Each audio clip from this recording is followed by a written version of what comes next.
Hi guys, Aditya है। पिछली video में हमने स्नेक्स एंड लैडर्स जो फ़ोन पे का 24 आवर चैलेंज था उसका डिज़ाइन देखा था। इस वीडियो में हम उसका कोड का ओवरव्यू करेंगे कि इसका कोड हमारा कैसे काम कर रहा है और सारी चीज़ें इसमें सही से चल रही है या नहीं। तो हमारा इनपुट फॉर्मेट कुछ ऐसा था कि यहाँ पर अपने को स्नेक, लैडर, क्रोकोडाइल, माइंस इस तरीके से इनका काउंट मिल रहा था अलग अलग लाइन्स में। फिर नंबर ऑफ प्लेयर्स, फिर हमने इसमें एक टेस्ट मोड की फंक्शनैलिटी भी डाली है जहाँ पर अगर आप सिमुलेशन चलाना चाहते हो तो आप n सप्लाई कर सकते हो, और अगर आप टेस्ट मोड टेस्ट करना चाहते हो जहाँ पर आप खुद डाइस रोल की वैल्यू सप्लाई करना चाहते हो तो आप डाइस रोल की वैल्यू भी सप्लाई कर सकते हो। यहाँ पर हमारी अजम्पशंस क्या है? हमारी अजम्पशंस ये है कि कुछ ये वैल्यूज़ हमारी application.yaml में फिक्स्ड हैं, यहीं से सप्लाई हो रही हैं। इन केस अगर हमें मूवमेंट स्ट्रैटेजी या ऐसी कोई वैल्यू चेंज करनी है तो हमें इस फाइल में चेंज करना पड़ेगा। फॉर एग्जांपल जैसे हमारी मूवमेंट स्ट्रैटेजी सम थी, तो मूवमेंट स्ट्रैटेजी को अगर मैं मैक्स करना चाहूँ तो मैं यहाँ पर मैक्स अप्लाई कर सकता हूँ। अभी के लिए इसको सम रखते हैं ताकि मैं आपको कुछ चीज़ें दिखा पाऊँ। और यहाँ पर सिमुलेशन एग्जीक्यूटेड में प्ले टिल वन विनर वाला हमारा पैरामीटर है। इसके हिसाब से चीज़ें चलती है कि अगर हम यहाँ पे फॉल्स रखते हैं, जिसके लिए हमने डिस्कस करा था पूरे अपने यूज़ केस में, कि जब तक हमारा एक विनर नहीं आ जाता था तब तक हमारा कोड चल रहा था। बट इस कोड में हमने ऐसी फंक्शनैलिटी भी इम्प्लीमेंट करी है कि अगर हम play till one winner false कर देते हैं, हम ऐसा चाहते हैं कि गेम पूरी चले, तब उस केस में हमारी गेम तब तक चलेगी जब तक सारे प्लेयर्स मेरे डबल एंडेड क्यू से बाहर नहीं हो जाते। सबके लिए जब तक मेरा रिजल्ट जनरेट नहीं हो जाता तब तक मैं गेम को चलाता रहूँगा। मेरा जो वाइल लूप है वो चलता रहेगा गेम का। तो गेम इस लॉजिक को कैसे हैंडल कर रहा है वो भी देखते हैं, और इसमें इनपुट आउटपुट एक बार देख लेते हैं। तो मैंने सैम्पल इनपुट एंड आउटपुट अपने रिसोर्सेज फाइल में इंसर्ट करे हैं। जैसे यहाँ input for simulation dot txt, इस तरीके का आप इनपुट ले सकते हो और चला सकते हो। एक बार मैं रन करके भी दिखाता हूँ।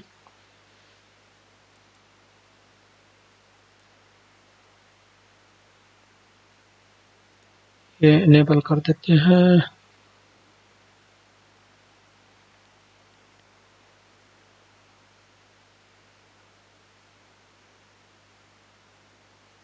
तो अपना कोड स्टार्ट हो गया है और इस तरीके से ये एक हमने सिमुलेशन रन कर दिया। तो यहाँ पर अगर हम चेक करना चाहे कि हमारे सारे प्लेयर्स के लिए गेम एग्जीक्यूट हुआ है, तो हम इस लाइन से देख पा रहे हैं कि हमारे 4 प्लेयर्स थे और चारों प्लेयर्स के लिए गेम एग्जीक्यूट हुआ है। अगर हमने 1 सेट कर दिया होता तो हमारी गेम यहीं पे एंड हो चुकी होती। पहला विनर मिलते ही हमारी गेम एंड हो चुकी होती। बट उसके बाद भी हमारे मल्टीपल प्लेयर्स के लिए, जैसे अमूल्य यहाँ पर गेम कंप्लीट कर चुकी है, but Gaurav Sagar Aditya round robin fashion में इनके लिए गेम एग्जीक्यूट हो रही है। तो ये लॉजिक भी अपना सही काम कर रहा है। ठीक है, तो आप कोड को यहाँ से हम स्टार्ट करते हैं गो थ्रू करना। तो हमारी गेम स्टार्टर सर्विस से स्टार्ट होती है। उससे पहले इनिशियलाइजेशन कॉन्फ़िगरेशन में जैसा मैंने बताया था कि हमने एक YAML बना रखी है।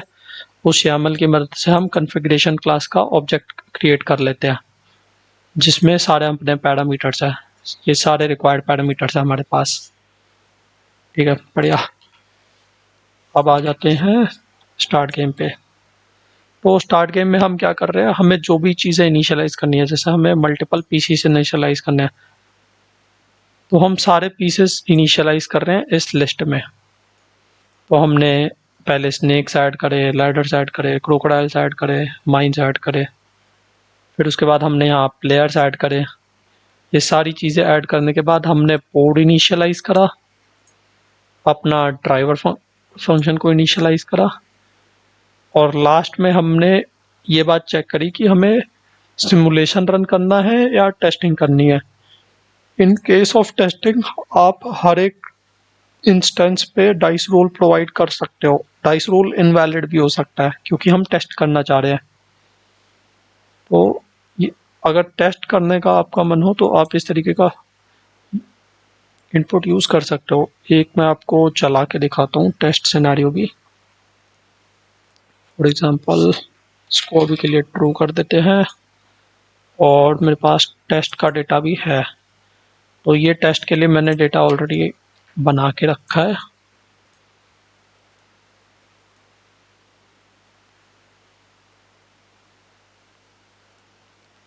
तो जैसे यहाँ पर हमने सारे डाइस रोल्स प्रोवाइड करे तो हर डाइस रोल के कोरस्पॉन्डिंग मेरा ये आउटपुट जनरेट हो गया। और मैं ये बात कैसे कंफर्म कर सकता हूँ कि मेरा ये सिमुलेशन नहीं है और मेरा ये टेस्ट मोड के थ्रू ही चला है। तो मैंने test mode with output run का आउटपुट भी सेव कर रखा है। तो यहाँ पर आप जैसा देख सकते हो कि यहाँ पर भी सागर ही जीता था, यहाँ पे सागर ही जीता है। तो अपना सिमुलेशन सही से काम किया है। सही, ठीक है।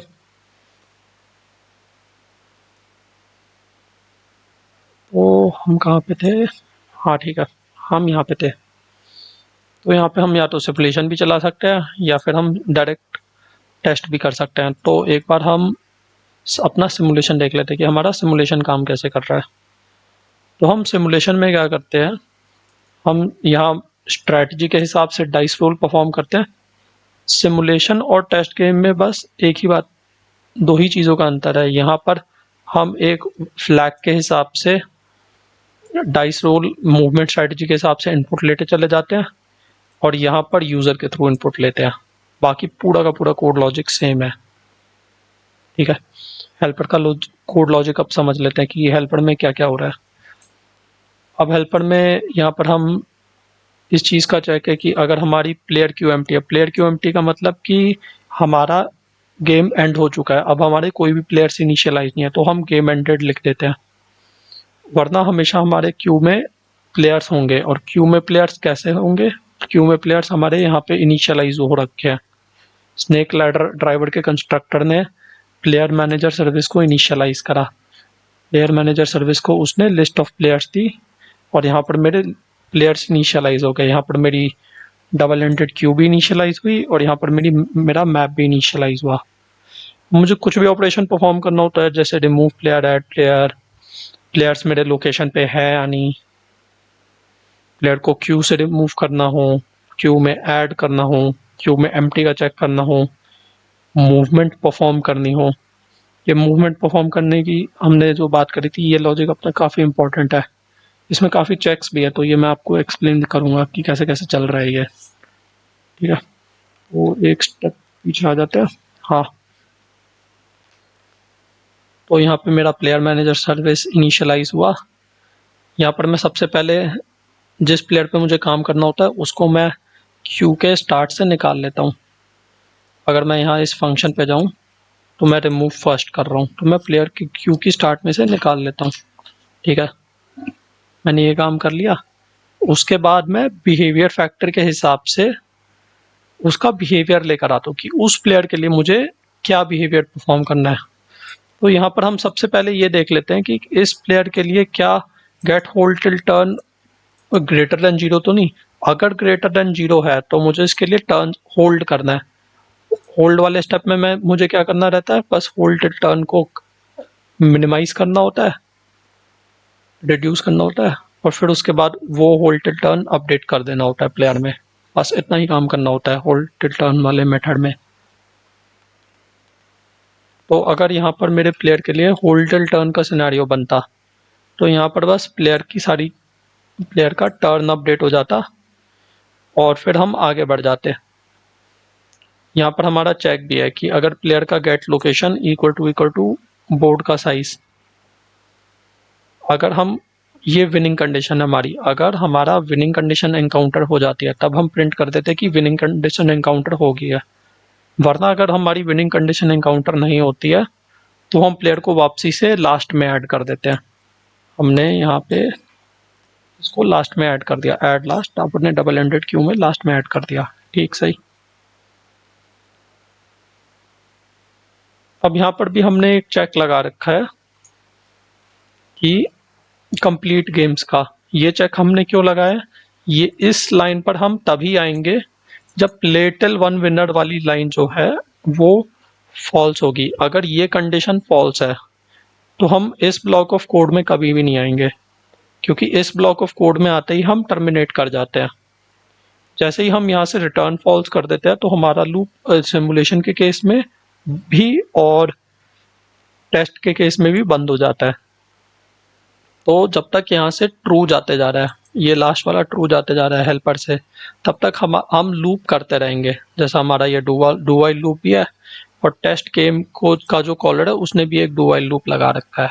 तो इस तरीके से हम लूप करते चले जाते हैं। ठीक है सही। अब हम ये बात समझते हैं कि हमने होल्ड वाला बिहेवियर समझ लिया कि होल्ड के केस में कैसा होगा।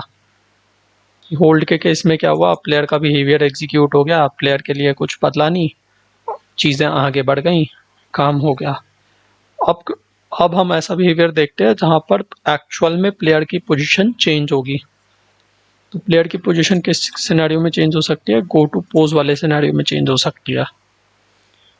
जब गो टू पोज वाले सिनेरियो में प्लेयर की पोजीशन चेंज हो जाती है, तब हम यहाँ पर ये इस बात का भी चेक करते हैं कि सबसे पहले मैंने डाइस रोल को मैं ऐड कर देता हूँ उसकी करंट लोकेशन के साथ, और मैं यहाँ पे चेक करता हूँ। अगर मैं ऑलरेडी बोर्ड साइज से आगे जा चुका हूँ तो मैं उसको बोर्ड साइज रिटर्न कर देता हूँ। मैं ये मान लेता हूँ कि बोर्ड साइज से ज़्यादा लेंथ है तो मेरा प्लेयर जीत चुका है।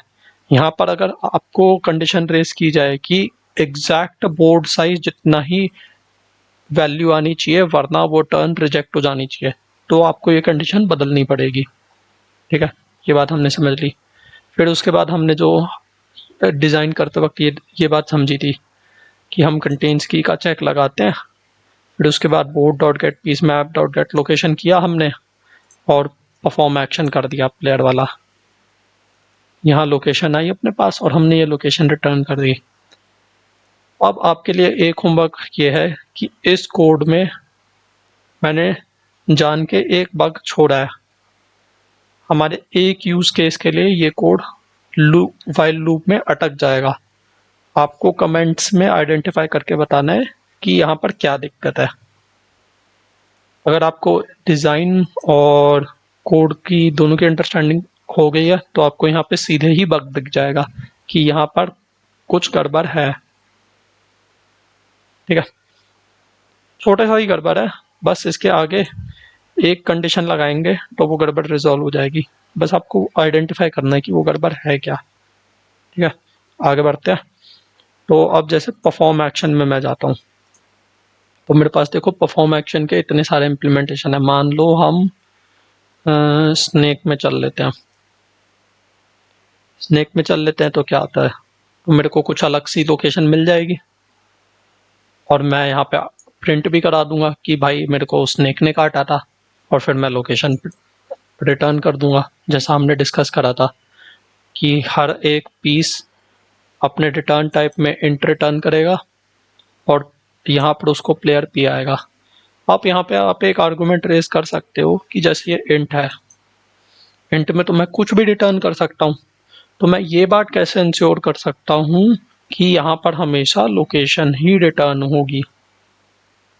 अगर हम ऐसा इन्फोर्स करना चाहते हैं तो हम एक काम ये भी कर सकते हैं कि हम इस इंट को रिप्लेस करके एक लोकेशन क्लास से रिप्लेस कर दे और उसमें एक इंट वैल्यू रख के, इंटीजर वैल्यू रख के, जिसको परफॉर्म एक्शन इनिशियलाइज करेगा।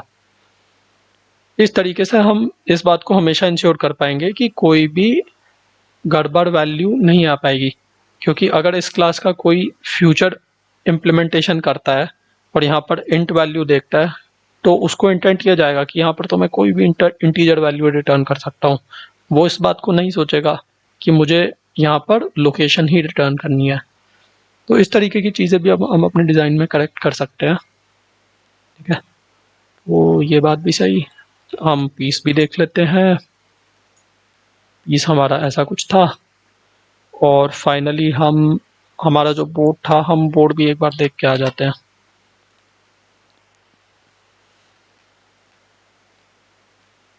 Board dot gate piece map करा था मैंने, हाँ ठीक है। तो हमारा ये बोर्ड कैसे सेट हो रहा है, तो बोर्ड में हम सबसे बेस्ट फ़ायदा इस बात का ले रहे हैं कि हमारे पीस में हमने एक गेट स्टार्ट मेथड को इम्प्लीमेंट करने का कॉन्ट्रैक्ट दिया है। हमने पीस इंटरफेस में गेट स्टार्ट मेथड डिक्लेयर करा है जो मेरे हर सारे पीसेस को एनफोर्स करता है कि वो गेट स्टार्ट को इम्प्लीमेंट करे, जो कि मैंडेटरी है, जिसका फ़ायदा लेकर मैं यहाँ पे पीस मैप में चीज़ें इनिशियलाइज़ कर पाता हूँ। मैं पीस मैप में गेट स्टार्ट यहाँ पे इनिशियलाइज़ कर देता हूँ और उसके साथ में अपना मैं पीस सेट कर देता हूँ। तो इस तरीके से मेरा पीस मैप सेट हो जाता है और मेरे को आसानी से पता चल पाता है कि सारी चीज़ें कैसे चल रही है। अब यहाँ पे मैं एक चीज़ आपको और दिखाना चाहूँगा। अगर मैं यहाँ पे आपको हिस्ट्री दिखा पाऊँ इस कोड की,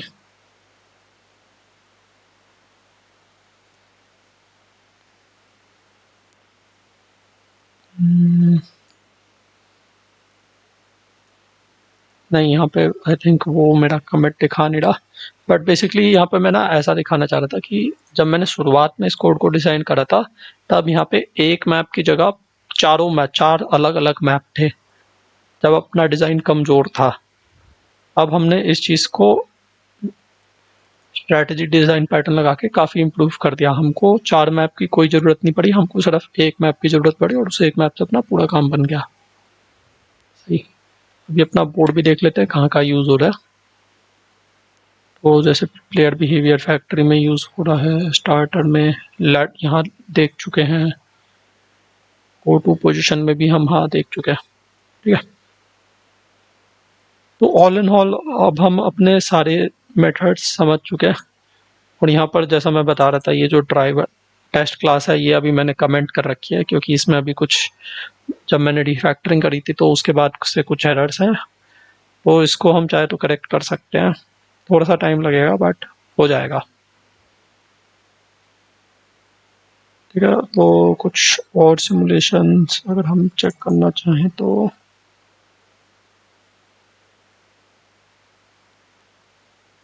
ठीक है, आई थिंक मेरे साइड से यही है। एक बार आप अपने एंड से भी ट्राई करना कि आप इन अजम्पशंस, इनपुट और आउटपुट के हिसाब से इस कोड को चला कर देखो। कुछ भी दिक्कत लगे तो बताना। Thanks, good bye.